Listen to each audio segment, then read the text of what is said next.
Did you know your mind is like a complex computer? You have short term memory, that's like the RAM. You have long term memory, that's your hard disk.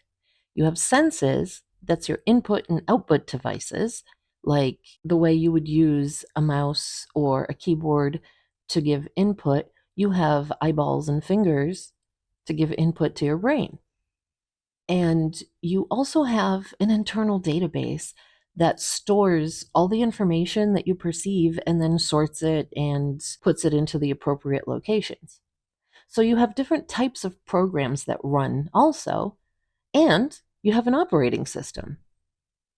The part of you that's conscious and thinking is like a program that is actively open on your desktop or actively running in RAM. It controls what you're paying attention to, like what I'm saying right now, or what you're doing. And this conscious program is where you process the world and make decisions about it. Then there's all those programs that run in the background that you're not aware of, but they do their job and keep everything running smoothly, like the virus scanner or all of those system drivers in the background. So some of our subconscious programs came built into the system. And these programs do automatic things like breathing, regulating our temperature, prompting us to drink when we're thirsty, or focusing our eyeballs on the things we look at. I mean, when you look at something, you don't consciously think that you have to move your retina.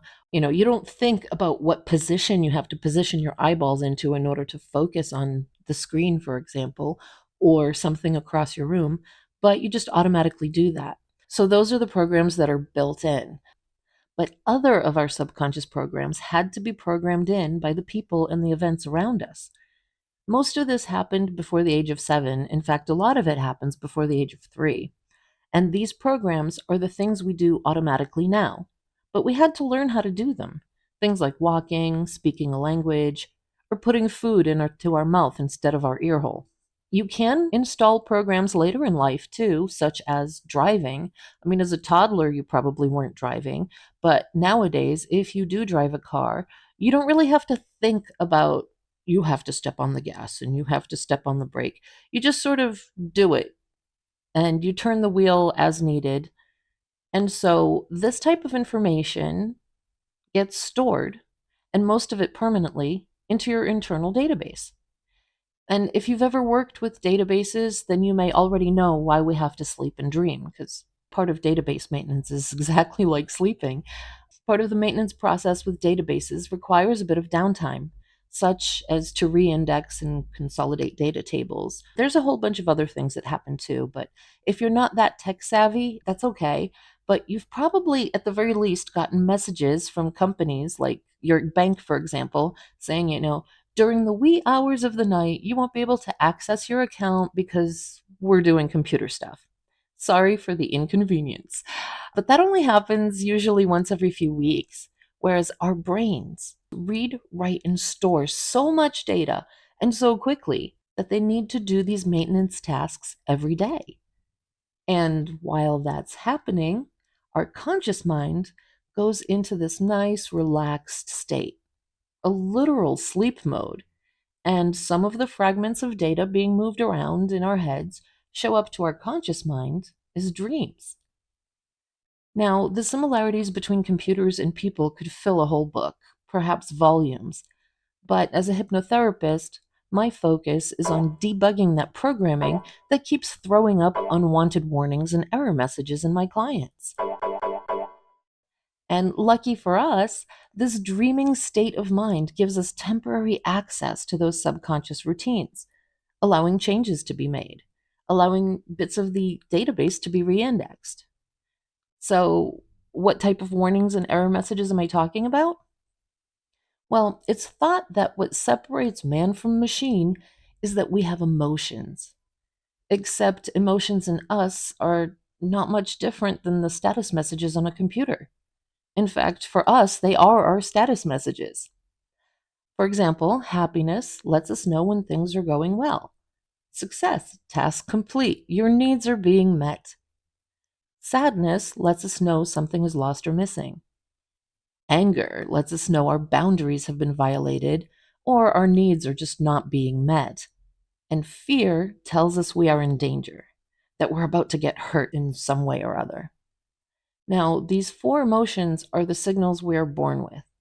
They're encoded as part of our survival mechanism, and even babies feel them. You may be able to think of hundreds of other emotions, but most of those are simply different combinations and intensities of those four. Kind of like on your computer monitor, there's really only three color pixels. And then, depending on how bright or how dark they are and what combination is lit up, you can see all sorts of wonderful colors. But really, it comes down to just those three colors. So with us, it's very similar. Those four emotional signals are pretty much what we come with.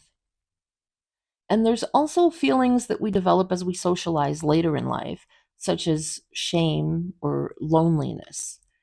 As toddlers, we rely on these intrinsic signals to navigate the world and learn about it. And it's during this time that our long term survival strategies get programmed into our subconscious. But without a fully developed conscious mind to understand and interpret the world around us, sometimes these survival strategies can end up doing us more harm than good in the long run. It's kind of like if on your computer, occasionally you get these pop up messages that a device has been disconnected when it was disconnected days ago. And, the messages will keep popping up because something isn't quite programmed correctly back there. Now, out of these signals, the most potent is fear. Our bodies want to stay alive, healthy, and unhurt. So when we feel we are in danger, our minds record everything to make sure we don't get into that situation again. Then, if we do encounter a similar situation, the fear signal comes on, warning us that we're in danger again and need to flee. And this is what most lifelong fears, anxieties, and even phobias actually are. They're survival strategies that kept us alive as a child, but they don't necessarily make a lot of sense to an adult mind anymore.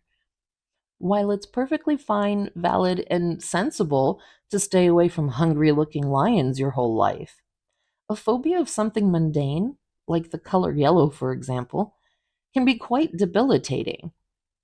So, why would the subconscious be so silly as to throw up alarm bells over something trivial? Simply because it doesn't think and understand. Just like a computer, it can only do what it was programmed to do. And it was programmed by the instincts of a child. And the reason why it's so difficult to just get over a fear or phobia is because our conscious minds don't have direct access to the source code. Someone with a phobia of dogs can tell themselves there's no danger, that that little beagle in the neighbor's yard behind that sturdy fence isn't even barking, but the alarms will go off anyway.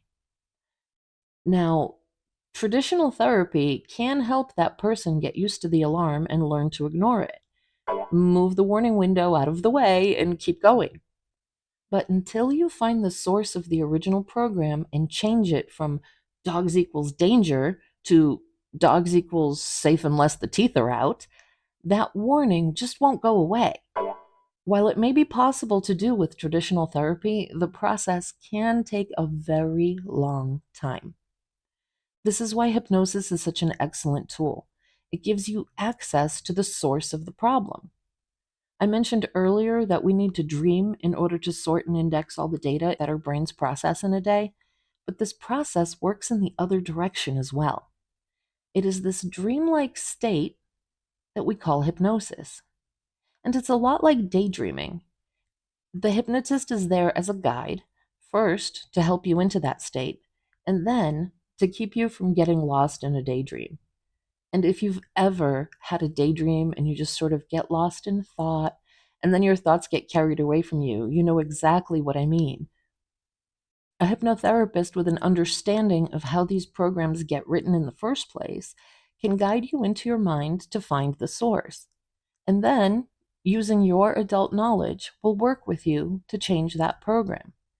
Very much how, like, a computer programmer will seek out and correct bugs. In many cases, simple phobias can be completely unraveled with just one session. More complex problems like PTSD and general anxiety usually require a little more work to troubleshoot and resolve the issue. So if you have a phobia or anxiety that you don't want in your life and would like help to deprogram it, visit snowrosehypnosis.com and book a free consultation. I look forward to hearing from you.